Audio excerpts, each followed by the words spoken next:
ಪ್ರತಿನಿತ್ಯ ಸತ್ತು ಬದುಕು ಜೀವನ ನಡೆಸ್ತಾ ಇದ್ದಾರೆ, ನಾಯಿ ನರಿಗಳ ಥರ ಬದುಕ್ತಾ ಇದ್ದಾರೆ, ದೇವಸ್ಥಾನಗಳ ಉದ್ಧ್ವಸ್ತ ಆಗ್ತಾ ಇದ್ದಾವೆ, ಹಿಂದೂ ಹೆಣ್ಣು ಮಕ್ಕಳ ಅತ್ಯಾಚಾರ ಆಗ್ತಾ ಇದೆ. ಅಂಥ ಸಮಯದಲ್ಲಿ ಇವತ್ತು ಬಾಂಗ್ಲಾ ಜೊತೆಗೆ ಇಲ್ಲಿ ನಮ್ಮ ಆಟಗಾರನ ಬಾಂಗ್ಲಾದೇಶಕ್ಕೆ ಕ್ರಿಕೆಟ್ ಆಡೋಕ್ಕೆ ಅನುಮತಿಯನ್ನು ಕೊಟ್ಟಿದ್ದಾರೆ. ನಾನು ಹೇಳ್ತೀನಿ, ಇದು ಕೇಂದ್ರ ಸರ್ಕಾರದ ನಿಲುವು ಸರಿಯಲ್ಲ. ಇವು ಎರಡೂ ಪಾಕಿಸ್ತಾನ ಮತ್ತು ಬಾಂಗ್ಲಾದೇಶದಲ್ಲಿ ಆಟದ ಏನು ಒಂದು ನೀವು ನಿರ್ಣಯ ತಗೊಂಡಿದ್ದೀರಿ, ವಾಪಸ್ ತಗೊಳ್ಬೇಕು. ಹಿಂದೂಗಳ ಸುರಕ್ಷತೆ ಮುಖ್ಯ, ಭಾರತ ಸುರಕ್ಷತೆ ಮುಖ್ಯ, ನಿಮ್ಮ ಆಟ ಅಲ್ಲ,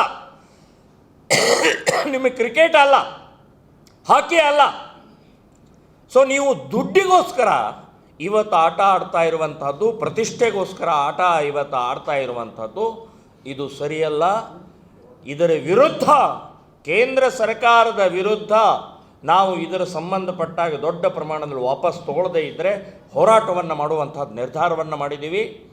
ಈ ರೀತಿಯ ನಿಲುವು ಇದನ್ನು ನಿಧಾನವಾಗಿ ಒಂದೊಂದಾಗಿ ಮಾಡಿ ಮತ್ತೆ ನಮ್ಮ ಹಿಂದೂಗಳ ಹೆಣ ತಗೊಳ್ಳುವಂಥದ್ದು, ಬಲಿ ತೋಳುವಂಥ ಪ್ರಕ್ರಿಯೆ ಮಾಡುವಂಥದ್ದು ನಿಮಗೆ ಶೋಭೆ ತರುವಂಥದ್ದಲ್ಲ ಅಂತನ್ನುವಂಥದ್ದು ನಾನು ಕೇಂದ್ರ ಸರ್ಕಾರಕ್ಕೆ ಹೇಳ್ತಾ ಇದ್ದೀನಿ.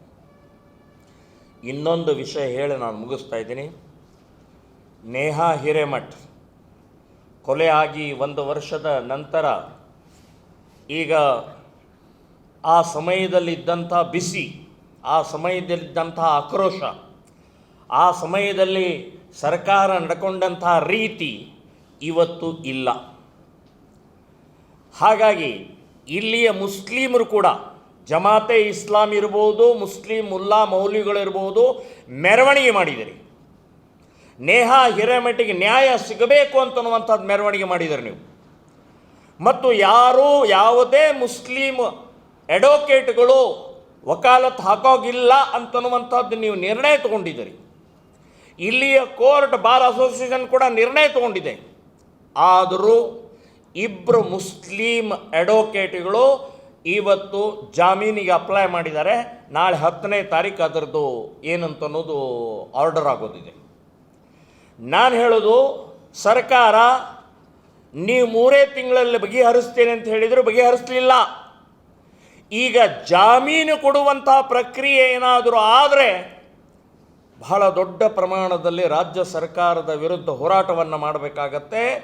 ಜಮಾತೆ ಇಸ್ಲಾಂ ಮತ್ತು ಮುಸ್ಲಿಂ ಮುಲ್ಲಾ ಮೌಲ್ವಿಗಳ ವಿರುದ್ಧ ಹೋರಾಟ ಮಾಡಬೇಕಾಗತ್ತೆ ಅಂತನ್ನುವಂಥ ಎಚ್ಚರಿಕೆಯನ್ನು ಕೊಡ್ತಾ ಇದ್ದೀನಿ. ಸೊ ಇದು ಒಬ್ಬ ಕೊಲೆಗಡಕನಿಗೆ ಅತ್ಯಂತ ಅಮಾನುಷವಾಗಿ ಕೊಂದದ್ದ ರೀತಿ ಇವತ್ತು ಎಲ್ಲ ಕಡೆಗೆ ಅದು ಇಡೀ ಜಗತ್ತಿನಲ್ಲಿ ಚರ್ಚೆ ಆದಂಥ ವಿಷಯಕ್ಕೆ ಇವತ್ತು ಆ ವ್ಯಕ್ತಿಗೆ ನ್ಯಾಯ ಕೊಡುವಂಥ ತಂದೆ ತಾಯಿಗೆ ನ್ಯಾಯ ಕೊಡೋದು ಪಕ್ಕಕ್ಕಿರಲಿ, ಈ ಕೊಲೆಗಡಕನನ್ನು ಇವತ್ತು ಜಾಮೀನು ತಗೊಳ್ಳುವಂಥ ಪ್ರಕ್ರಿಯೆ ಮತ್ತು ಜಾಮೀನು ಅಕಸ್ಮಾತ್ ಏನಾದರೂ ಸಿಕ್ಕಿದರೆ ಸರ್ಕಾರವೇ ಇದಕ್ಕೆ ಹೊಣೆ ಅಂತನ್ನುವಂಥದ್ದು ಹೇಳ್ತೀನಿ. ಸೊ ನಾವು ಈ ನೇಹಾ ಹಿರೇಮಠೆಯ ಪರವಾಗಿ ನ್ಯಾಯ ಸಿಗಬೇಕು. ಆಕೆಗೆ ನಿಜವಾಗಿ ಶ್ರದ್ಧಾಂಜಲಿ ಯಾವಾಗ ಅಂತಂದರೆ ಆ ಕೊಲೆಗಡಕನಿಗೆ ಗಲ್ಲು ಶಿಕ್ಷೆ ಆದಾಗ ಮಾತ್ರ ಆವಾಗ ಶ್ರದ್ಧೆ ಸಿಗುತ್ತೆ ಅಂತನ್ನುವಂಥದ್ದು ಶ್ರದ್ಧಾಂಜಲಿ ಆಗುತ್ತೆ ಅಂತನ್ನುವಂಥದ್ದು ಹೇಳ್ತಾ ಇದ್ದೀನಿ. ಸೊ ಇವೆರಡು ವಿಷಯ, 3 ವಿಷಯ, ಒಂದು ಜಮ್ಮುದು, 2ನೇದು ಪಾಕಿಸ್ತಾನದ ಜೊತೆಗೆ, ಬಾಂಗ್ಲಾ ಮತ್ತು ಪಾಕಿಸ್ತಾನದ ಜೊತೆಗೆ ಆಡುವಂಥದ್ದು ನಿಲ್ಲಿಸಬೇಕು. ಮತ್ತು 3ನೇದು ನೇಹಾ ಹಿರೇಮಠಿಗೆ ಯಾವುದೇ ಪರಿಸ್ಥಿತಿಯಲ್ಲಿ ಶಿಕ್ಷೆ ಆಗುವವರೆಗೆ ಹೊರಗೆ ಬರಬಾರ್ದು ಅಂತನ್ನುವಂಥದ್ದು ನಮ್ಮ ನಿಲುವನ್ನು ತಮ್ಮ ಮುಂದೆ ಹೇಳಿ. ಈಗ ನೀವು ಯಾರ ವಿರುದ್ಧ ಹೋರಾಟ ಮಾಡ್ತಾ ಇದ್ದೀರಿ? 370 ಕೂಡಲೇ ಸ್ವರ್ಗಲಿ ನಿರ್ಮಾಣ ಆಯಿತು ಅಂತ ಬಿಂಬಿಸಿದ್ರು. ಹಿಂದುವಿನ ಒಂದು ಕೂದಲು ಕುಂತಿರೋದು ನಾವು ಸಹಿಸಲ್ಲ ಅಂತ ಹೇಳಿದ್ರು ಸರ್ಕಾರವೇ ಇರಬೇಕಾದಾಗ ನಿಮ್ಮ ಹೋರಾಟ ಯಾರು ವಿರುದ್ಧ? ನೀವು ಕಾಶ್ಮೀರದ ಈಗ ಕಾಶ್ಮೀರದ್ದು 370ನೇ ವಿಧಿ ತೆಗೆದದ್ದಕ್ಕೆ ಅವರಿಗೆ ಧನ್ಯವಾದ, ಅಭಿನಂದನೆ. ನಾವು ಸಾವಿರ ಅವರಿಗೆ ಇದನ್ನು ಹೇಳಿದ್ದೀವಿ.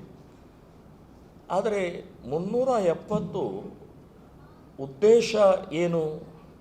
ಒಂದು, ಆ ಭಯೋತ್ಪಾದನೆಯ ಚಟುವಟಿಕೆಗೆ ಕುಮ್ಮಕ್ಕು ಕೊಡ್ತಾ ಇರುವಂಥ ಈ 2 ವಿಷಯ ಇತ್ತು.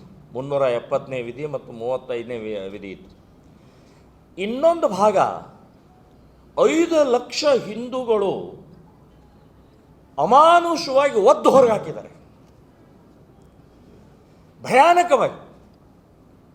ತಮ್ಮ ಸ್ವಂತ ನೆಲ, ತಮ್ಮ ಸ್ವಂತ ಮನೆ, ತಮ್ಮ ಸ್ವಂತ ತೋಟ, ತಮ್ಮ ಸ್ವಂತ ಗುಡಿ ಎಲ್ಲವನ್ನೂ ಬಿಟ್ಟು ಹೋದಂಥದ್ದು 370ನೇ ವಿಧಿಯ ರದ್ದಾದ ನಂತರ ಆ 5 ಲಕ್ಷ ಜನರಿಗೆ ಒಂದು ಆಸೆ ಹುಟ್ಟಿತ್ತು, ನಾವು ಮತ್ತೆ ನಮ್ಮ ಸ್ವಂತ ನಾಡಿಗೆ, ನಮ್ಮ ಹುಟ್ಟಿದ ಸ್ಥಳಕ್ಕೆ ನಾವು ವಾಪಸ್ ಹೋಗ್ತೀವಿ ಅಂತನ್ನುವಂಥ ಆಸೆ ಇತ್ತು. ಆದರೆ ಇವತ್ತಿನ ತನಕ ಆಸೆ ಪೂರ್ಣ ಆಗಿಲ್ಲ, ನಿರಾಶೆ ಆಗಿದೆ. ಹಾಗಾಗಿ ಅಲ್ಲಿಯ ರಾಜ್ಯ ಸರ್ಕಾರ ಮತ್ತು ಕೇಂದ್ರ ಸರ್ಕಾರದ ವಿರುದ್ಧನೇ ನಮ್ಮ ಈ ನಾಳೆ ಜಮ್ಮುವಿನಲ್ಲಿ ನಡೀತಾ ಇರುವಂಥ ಆ ಸಮ್ಮೇಳನದ ಉದ್ದೇಶ ಇದೆ ಅಂತನ್ನುವಂಥದ್ದು ಹೇಳ್ತಾ ಇದ್ದೀನಿ. ಮತ್ತು ಇನ್ನೊಂದು ಭಾಳ ಈಗಾಗಲೇ ನಮ್ಮ ರಾಜ್ಯ ಅಧ್ಯಕ್ಷರು ಹೇಳಿದರು, ಅಲ್ಲಿ ಜಮ್ಮುನಲ್ಲಿ 1 ಲಕ್ಷ ಜನ ಸಂತ್ರಸ್ತರು ಇವತ್ತಿಗೂ ನರಕ ಸದೃಶವಾಗಿದ್ದಾರೆ. ಯಾವುದೇ ಫೆಸಿಲಿಟೀಸ್ ಇಲ್ಲ.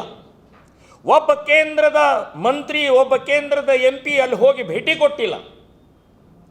370ನೇ ತೆಗೆದುಬಿಟ್ರೆ ಮುಗಿದೋಯ್ತಾ ಇಲ್ಲ? ಇಲ್ಲ.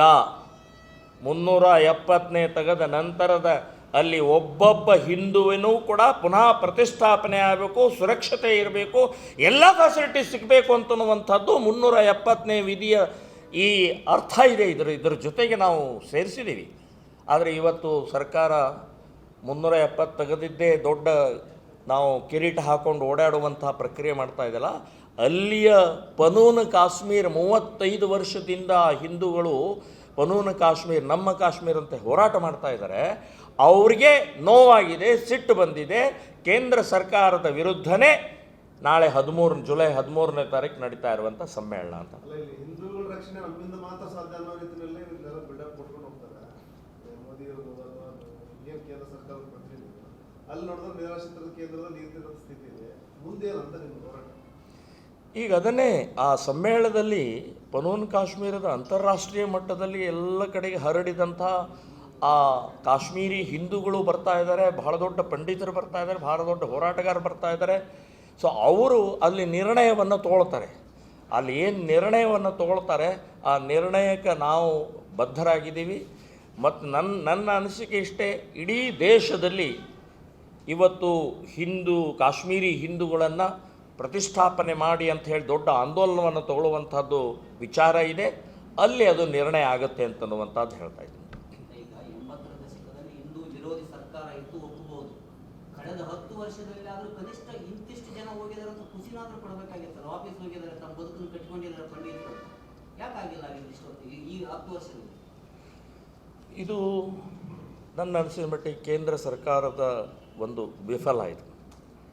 ಈ ವಿಷಯದಲ್ಲಿ ನಾನು ಹೇಳ್ತಾ ಇರೋದು, ಕಾಶ್ಮೀರಿ ಹಿಂದೂಗಳ ಅವರ ನೋವು, ಅವರ ವೇದನೆ ಏನಿದೆ, ಯಾವುದೋ ಒಂದು ಎಲ್ಲೋ ಬೆಳಗಾಂನಿಂದ ಧಾರವಾಡಕ್ಕೆ ಒಬ್ಬ ಸರ್ಕಾರಿ ನೌಕರನಿಗೆ ಟ್ರಾನ್ಸ್ಫರ್ ಆದರೆ ಅವನು ಬೆಳಗಾವಿನಲ್ಲೇ ಇರಬೇಕು, ನನ್ನ ಸ್ವಂತ ಊರು ಬೆಳಗಾವಿ ಅಂತ ಅನ್ನುವಂಥ ದೃಷ್ಟಿಕೋನದಿಂದ, ಅಂದರೆ ಸ್ವಂತ ಊರು, ಸ್ವಂತ ಹುಟ್ಟಿದ ಸ್ಥಳ, ನನ್ನ ಮಕ್ಕಳು, ನನ್ನ ಮನೆ ಇಲ್ಲೇ ಇದೆ, ನನ್ನ ತಂದೆ ತಾಯಿ ಇಲ್ಲೇ ಇದ್ದಾರೆ ಅಂತ ಹೇಳಿ ಬರೀ ಬೆಳಗಾಂ ಟು ಧಾರವಾಡ ಟ್ರಾನ್ಸ್ಫರ್ ಆದರೆ ದೊಡ್ಡ ಪ್ರಮಾಣದಲ್ಲಿ ಅವರು ಪ್ರಯತ್ನ ಮಾಡ್ತಾರೆ. ಇವತ್ತು 35 ವರ್ಷ ಆಯ್ತಲ್ರಿ, ಅವ್ರು ತಮ್ಮ ನೆಲಕ್ಕೆ, ತಮ್ಮ ಮನೆಗೆ, ತಮ್ಮ ಗುಡಿಗೆ, ತಮ್ಮ ಕ್ಷೇತ್ರಕ್ಕೆ ಹೋಗೋಕ್ಕಾಗ್ತಾ ಇಲ್ಲ. ಕೇಂದ್ರ ಸರ್ಕಾರ ಇದರಲ್ಲಿ ವಿಫಲ ಆಗಿದೆ ಅಂತ ಹೇಳ್ತೀನಿ ನಾನು. ಕೊಡಬೇಕು ಅವ್ರಿಗೆ ಸ್ಥಾನ. ಬರೇ 370 ತೆಗೆದಿದ್ದು ಮಾತ್ರ ಹೊಗಳ್ಕೊಂಡು ಹೋಗಂಗಿಲ್ಲ.